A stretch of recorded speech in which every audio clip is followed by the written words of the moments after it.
Young and Restless 2-week spoilers February 2nd to 13th. Billy desperately covers his tracks and Jack claims victory. All right, Monday, February 2nd, we've got imaginary Ian Ward, Ray Wise, appearing to Mariah Copeland, Cameron Grimes, as she drives with Dominic Chancellor, Ethan Ray Clark, after she runs from the hotel. Mariah is telling Ian that she wants to be Dominic's mother the way it should have been from when she gave birth. Ian's telling Mariah, don't feel guilty. She's on the path to finding peace. And Ian says he's proud of her. Mariah is worried this will hurt Abby Newman, Melissa Ordway.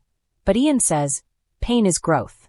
And then Dominic wakes up from a dream about his dead father, Chance Chancellor, Connor Floyd.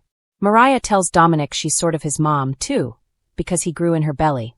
She starts calling him Bowie like she used to, and then Mariah is singing to him. YandR spoilers. Devin fills Sharon in. Meanwhile, Nick Newman, Joshua Morrow, gripes to Noah Newman, Lucas Adams, and Sharon Newman Sharon case that Victor Newman, Eric Braden, has only told Adam Newman, Mark Grossman, what his plan is to stop Kane Ashby, Billy Flynn, and get their empire back. Sharon is completely sickened by Phyllis Summers, Michelle Stafford, and Nick swears he will fight her and Kane for all the things they've done. Nick is even vowing to beat up Kane. I think that's the drugs talking. Devin Hamilton, Brighton James, and Nate Hastings, Sean Dominic, wonder why Mariah took Dominic. Devin tells Nate about Mariah Copeland's mental health spiral and that she checked out of the clinic in Boston and fell off the grid. Nate is theorizing that maybe Mariah kidnapped Dominic as some sort of twisted mental reset. Devin heads over to tell Sharon what Mariah has done. Sharon insists Mariah could not have stolen Dom, but Devin shows her photo proof from surveillance cameras of Mariah with Dominic. Sharon admits she hasn't spoken to Mariah in quite a while, and that last she heard she was on her way to Florida after she left the facility in Boston. Devin gives Sharon and Nick some details about how Mariah snatched Dominic from the house and says they have police and private security working the case. Sharon goes off to call Mariah's doctor in Boston to get their opinion, and Nick swears to Devin that they will find Dominic. Meanwhile, Abby calls Victor and asks him for help with the kidnapping. Devin comforts Abby and says Mariah is their friend and would never hurt Dominic. But Abby's not so sure because she reminds him Mariah was raised by Ian in a cult and that Mariah already wanted to keep Dominic right after she gave birth to him. Young and the Restless spoilers. Noah and Sienna discuss their future in Los Angeles. Elsewhere, Noah and Sienna Bacall Tamara Braun discuss their future. Noah's telling Sienna that he will follow her anywhere. She does feel safe with Noah, but he almost died because of Matt Clark, Roger Howarth, and she says that Noah needs to stay in Genoa City with his family. He doesn't want to let Sienna go and insists that he can live in Los Angeles and just video chat with his family. Also, Noah's talking about them running the Shadow Room and his London club and them starting an empire. But Sienna doesn't want any of this. She just wants a low-key life. She wants to do her rock and roll thing. Noah immediately changes course and says, okay, we can do that. And then Noah tells Nick and Sharon that he's gassing up the Newman jet to take him and Sienna back to LA to stay. Tuesday, February 3rd, Noah isn't budging with Nick. Obviously, this is about Noah taking off to LA to be with Sienna. I don't think Nick and Sharon want him to go. They want Noah at home where he's safe. YandR Tessa and Claire seek the truth. Sharon talks to Tessa Porter, Kate Fairbanks, and they both have a hard time wrapping their heads around Mariah's behavior. Tessa tells Sharon that this version of Mariah that kidnapped Dominic is not the woman they both know. Tessa says that Mariah has changed and basically now Tessa is just scared of her wife. Claire Grace Newman, Haley Aaron, still wants the dirty truth about Audra Charles, Zuleika Silver. And Sienna may spill to her on her way out of Genoa City. This week Claire talks to Sienna and gets the feeling she doesn't really want Noah heading back to LA with her. Claire also doesn't want Sienna to leave town without giving her one last chance to shake some dirt on Audra out of her. We'll see if she comes clean on anything. Young and the Restless spoilers. Victor kidnaps Lily and the twins to stop Kane. Wednesday, February 4th, Lauren Fenmore, Tracy Bregman, updates Billy on Jill Abbott, Jess Walton's heart health issues. We should hear pretty soon that she's improving because we know that Young and the Restless is planning something for Jess Walton's 40th anniversary, which is many months down the road, so she should be fine. Jack and Diane Jenkins, Susan Walters, are celebrating a victory. Now, this may be something related to their upcoming Beyond the Gates crossover, or it may be just that they're celebrating Victor's downfall. Plus, he is hitting back at Kane Ashby, Billy Flynn. It looks like Victor tells Kane that he's got a trump card to play and reveals that he has taken Lily Winters, Crystal Khalil, and the twins. I wonder if Victor really kidnapped them, or Lily is playing along to fool Kane because she hates what he's doing as well. Nikki Newman, Melody Thomas Scott, is afraid for Lily's safety. The prior week, Nikki was fine with the plan. So, I wonder if something has changed. Also this week, Kane accuses Adam of knowing that Victor has Lily and the twins, and Adam says he's not Victor's keeper. Kane wants to know what kind of sick game they're playing. Genoa City Police Department and Detective Burrow join the search. Thursday, February 5th, Phyllis is there to offer Kane comfort and support. Obviously, he's going to be distraught because Lily and the twins are MIA, and he thinks they're in danger. Victor tells the Newmans to trust in his plan. Abby and Devin enlist somebody's help to find Dominic. I think it's going to be Detective Burrow, Matt Cohen, who is supposed to be transferring to be a detective at the GCPD. Also, this week we've got Devin, Abby, Sharon, and Tessa with Detective Burrow. They're at the Chancellor Mansion, and they're discussing the best way to find Dominic. Friday, February 6th, we've got Holden Novak, Nathan Owens, asking Claire for help with a new assignment he's gotten. I wonder if Kane has asked Holden to try and track down Lily and the twins. Holden may go to Claire and ask if she has any idea what Victor might have done with them. Claire is not real happy with Victor right now. So this could get interesting. Jack and Kyle's power play and second week YandR spoilers. Jack and Kyle Abbott, Michael Mueller, make a power play. I wonder if they're going to take Jabot back online again because they think it's safe now that Victor has lost control of the AI. Plus, Kane is feeling a lot of pressure from Victor. I'm sure Phyllis is going to realize this is a bluff, but the question is, Kane tempt fate or will he decide to respond in kind? I think it'd be interesting if Kane kidnaps somebody close to Victor, like Nikki. The week of February 9th through the 13th, we've got Noah going to great lengths to impress Sienna. Of course, Noah wants her to agree to stick with him and run the clubs together and be in LA. Sienna seems to have one foot out the door and a breakup seems imminent. And for the Abbott and Newman families, February brings a turbulent storm that rattles every alliance, crushes old certainties, and redefines what it means to survive. Chapter 1. A House of Cards begins to shake, February 2nd to 3rd. Monday, February 2nd opens with Billy Abbott pacing in Abbott Manor's library, the walls echoing with his frantic thoughts. The newspaper headline, Newman Foundation Scandal. Who will pay? Stares him down like an accusing finger. Billy's heart pounds. Every reporter in New York has that same headline. And planted deep in every lead is Billy's name. Under the marble fireplace mantel sits an envelope stamped with Victor Newman's unmistakable insignia. Inside, a cold ultimatum. Fix this or we take everything. Billy's crime wasn't malicious, at least not at first. But one bad decision after another has snowballed into a media circus. He'd tried to reallocate funds, not to embezzle he'd always claimed, but to keep brash and sassy afloat after a crushing blow from Victoria's departure. Yet now, half the city thinks he siphoned charity money to cover a reckless investment. By Tuesday, February 3rd, Amanda Sinclair confronts Billy in the Abbott boardroom. She doesn't yell, her voice is icy, clipped like a scalpel. You're in deep, Billy. And you didn't just sidestep protocol, you obliterated it. Now shareholders are calling for your head. Billy tries to reassure her, promises whispered in corporate jargon, but Amanda isn't buying it. She closes her laptop with a click that sounds like a judgment hammer. Damage control starts now, and it starts without you. Billy watches her walk away, his confidence cracking like glass. Chapter 2, Jack smells blood in the water, February 4th to 5th. Across town, Jack Abbott strides through Newman Enterprises with predatory precision. The boardroom buzzes with uncertainty. Victor's silence on the scandal has emboldened Jack's allies. They see weakness. Jack sees opportunity. On February 4th, he announces a hostile tender offer for Newman's stock. The room goes cold. Even Victor's trusted lieutenant, Nikki Newman, looks taken aback. Jack's voice is smooth, measured. In times of crisis, leadership matters. And I'm prepared to bring stability, not instability, to this company. Photos of Jack's triumphant grin leak to every news ticker in town. The Abbott name is back in headlines, but this time it's strategic, not shameful.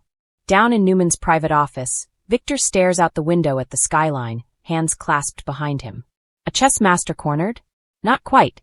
But for the first time in years, someone just called his bluff. By February 5th, whispers swirl. Will Jack actually seize Newman Enterprises? Rumors fly faster than the stock can recover. Even Victoria and Nick, long uneasy allies. Text frantic updates as news channels debate Jack's intentions on live TV. Chapter 3. A Betrayal Unveiled, February 6th to 7th. Billy's desperation peaks on Saturday, February 6th. He enlists Chelsea Lawson, his confidant and cushion through every moral misstep, with a plan so reckless it takes even her breath away. They meet in the dimly lit back room of society, Chelsea's eyes narrowing as Billy lays out his last-ditch gambit. We plant an alternate paper trail, something that points away from me and towards Newman's internal restructuring documents. Chelsea's jaw drops. Billy, you want to frame Newman? That's criminal. There's a beat of silence heavy with consequence. Not frame, Chelsea deflect. The scandal falls on Victor only if the paperwork looks like his decision. I'd take the fall if it gets us out. But Chelsea walks away, trembling with horror and fear. Billy is alone again with his reckless hope. Then comes February 7th, and the fallout is immediate. A set of documents, meticulously forged, surfaces online. They appear to show Victor approving the controversial transfer of funds. Victor's office explodes with chaos as board members demand answers. Nikki's eyes blaze with disbelief. Victor, never one to be outmaneuvered, drops a bombshell. These documents are phony, and I know exactly who made them. The cameras flash. Billy Abbott's name explodes across every screen, not as a scapegoat, but as the architect. Chapter 4, Fallout and Allegiances Shift, February 8th to 9th. Sunday, February 8th, sees the city reeling. Billy retreats to his room at Society, the weight of every accusation pressing down like a crushing hand. He's under investigation. Amanda's stepping back. Even his own family avoids him at dinner like a contagious secret. Meanwhile, Jack Abbott conducts interviews, speaking as though he's the calming captain in a storm. Genoa City deserves truth and transparency. If leadership fails us, we must rise above. The media lap it up. Jack's press conference is framed as the antidote to corruption. Executives from both Newman and Chancellor Winters watch nervously as Jack's stock, both literal and figurative, skyrockets. On February 9th, Victoria Newman pays Billy an unexpected visit. Her eyes are cold, her words are worse.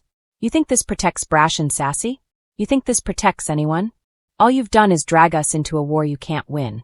Billy tries to explain, stammering about intent, about misplaced panic. But Victoria doesn't waver. You crossed a line. And now everyone knows it. She walks out, leaving Billy to stare at his fractured reflection in the glass. Chapter 5, Justice Looms, Loyalties Tested, February 10th to 11th. By Tuesday, February 10th, the state attorney's office issues subpoenas. Billy's legal team braces.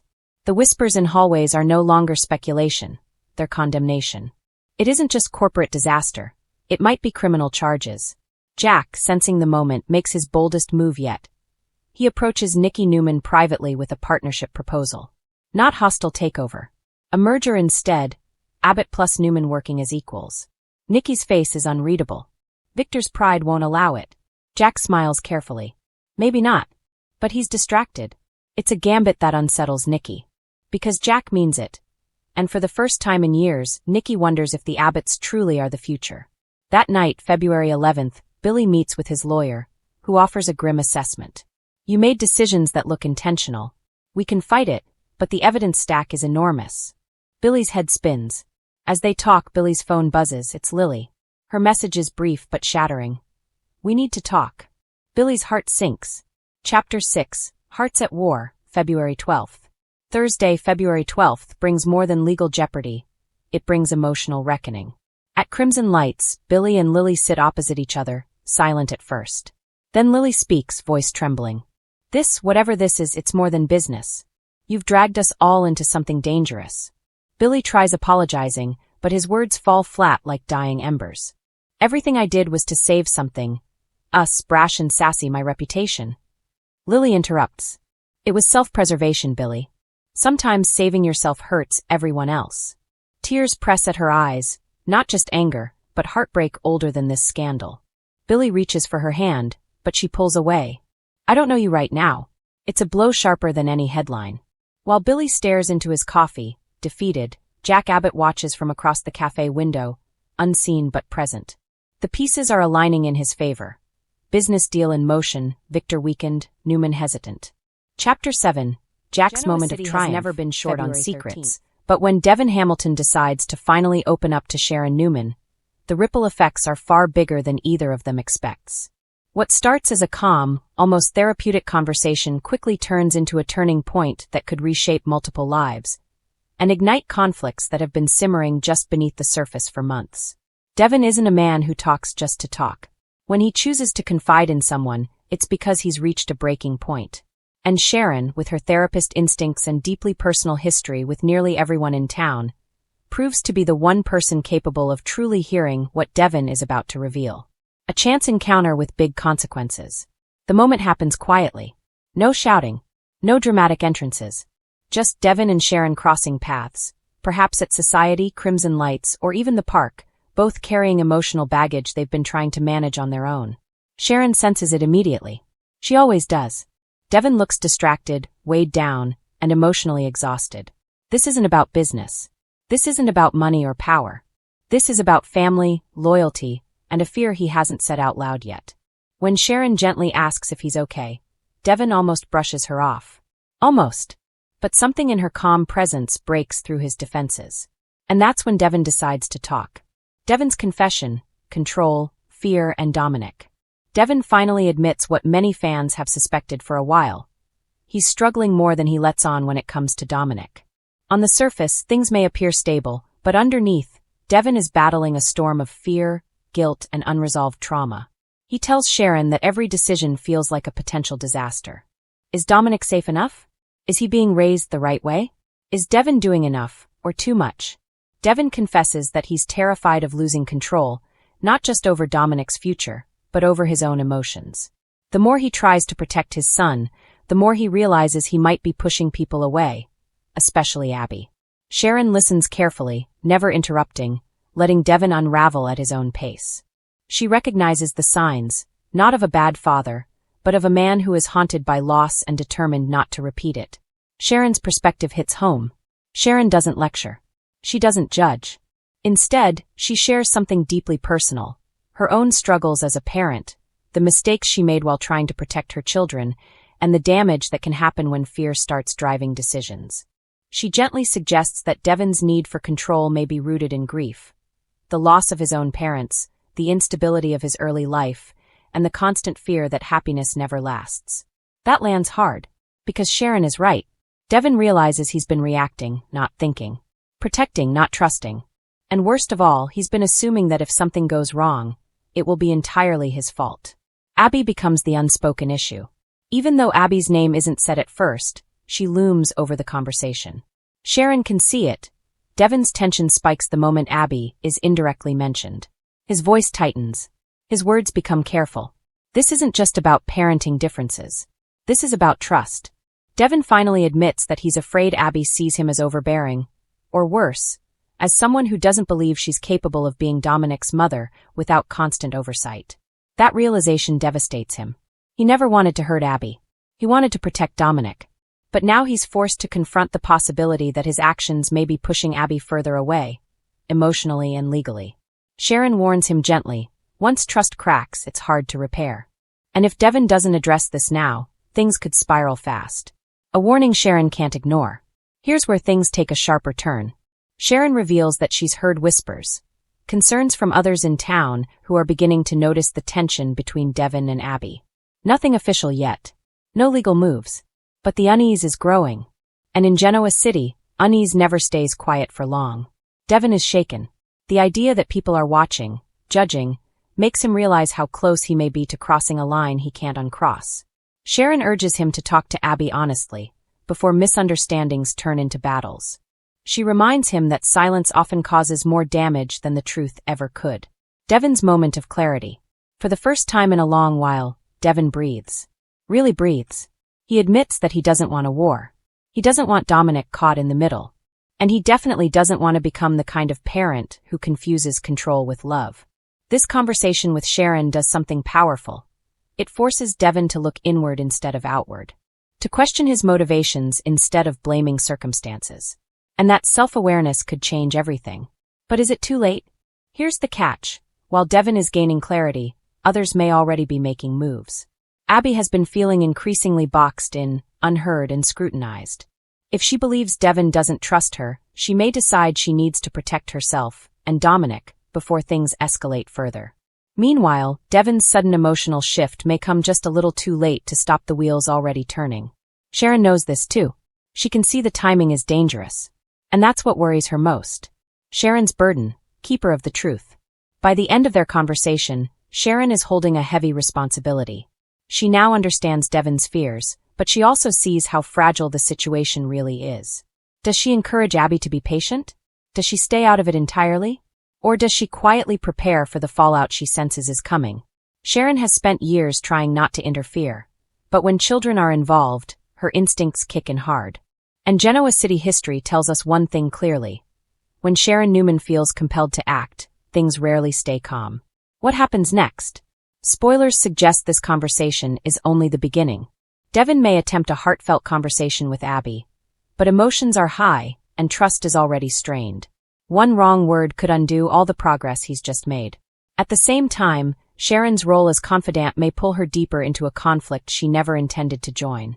Her insight could help heal, or unintentionally expose secrets that blow everything wide open. One thing is certain. Devon filling Sharon in sets off a chain reaction that won't be easy to stop. Final thoughts. This is classic Young and the Restless storytelling at its best, quiet moments carrying massive consequences. No explosions. No slaps.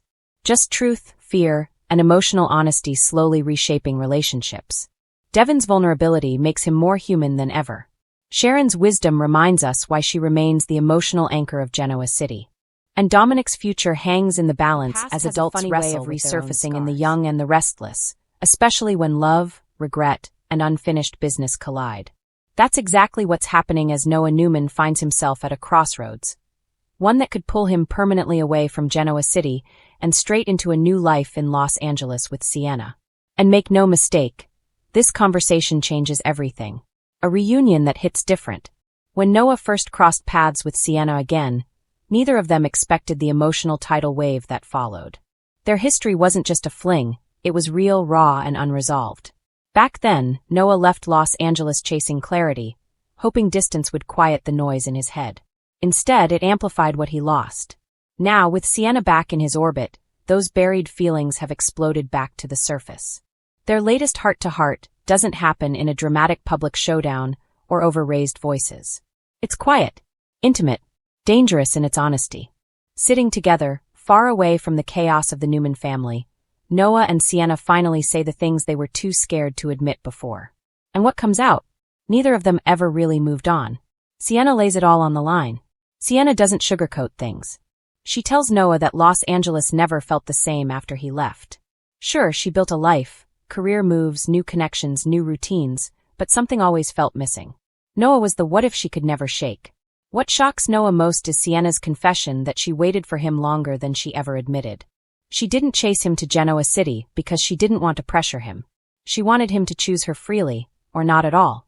But now, standing in front of him again, she can't pretend anymore. She wants a future. And she wants to know if Noah is finally ready to stop running. Noah's inner conflict explodes. This is where things get messy. Noah admits that Genoa City has never truly felt like home. Not the way Los Angeles did. Being a Newman comes with expectations, legacy pressure, and constant family drama. Every move he makes is watched, judged, and weighed against his last name. With Sienna, he felt normal. Creative. Free. But leaving Genoa City again means walking away from Sharon, Faith, and the fragile sense of stability he's only just begun to rebuild. It also means potentially reigniting old wounds, especially if people suspect he's fleeing instead of facing his problems head-on. Noah tells Sienna he's terrified of making the wrong choice. And that silence that follows? Deafening. Los Angeles, escape or fresh start. Sienna pitches Los Angeles not as an escape, but as a clean slate. She talks about the opportunities waiting for Noah, creative projects, collaborations, a chance to define himself outside the Newman shadow. She even hints that she's ready to make sacrifices of her own, adjusting her career plans so they can build something together instead of chasing separate dreams. For Noah, that's the turning point. No one has ever offered to meet him halfway like that before. Still, he hesitates. Because choosing Sienna doesn't just change his zip code, it changes his identity. Genoa City won't let go easily. Spoilers tease that Noah's potential move won't go unnoticed. Sharon senses something is off almost immediately. She sees it in the way Noah checks out during conversations, how distracted he becomes whenever his phone buzzes. Faith, too, starts asking questions, and her curiosity could force Noah into an uncomfortable confession sooner than he planned. Meanwhile, Nick Newman is reportedly blindsided when rumors of Noah's Los Angeles plans reach him. Expect a tense father-son confrontation, with Nick questioning whether Noah is chasing love or running from responsibility. And let's be real, Victor Newman will not stay silent if he believes Noah is slipping out of his control. A decision that changes everything. Back with Sienna, the conversation reaches its breaking point. She asks Noah the question he's been avoiding all along. If I go back to Los Angeles without you, will you regret it? That hits hard. Noah doesn't answer right away, but his silence says more than words ever could. He admits that losing Sienna once was the biggest mistake of his life. Losing her again might destroy him. By the end of the conversation, they don't make a final decision, but they make a promise. No more half-truths. No more distance. No more fear-based choices. Whether that leads Noah back to Los Angeles permanently, or forces him to redefine his place in Genoa City, remains the million-dollar question. What this means going forward? Spoilers suggest Noah's storyline is about to heat up in a big way. A move to Los Angeles could signal a major shift, possibly setting up long-distance drama, surprise returns, or even a shocking exit. But if Noah stays, expect heartbreak, second-guessing, and the lingering question of what could have been to haunt him. One thing is certain. This conversation with Sienna isn't just about love, it's about identity, courage, and whether Noah Newman is finally ready to choose himself. And whatever choice he makes, the fallout will ripple through Genoa City for weeks to come.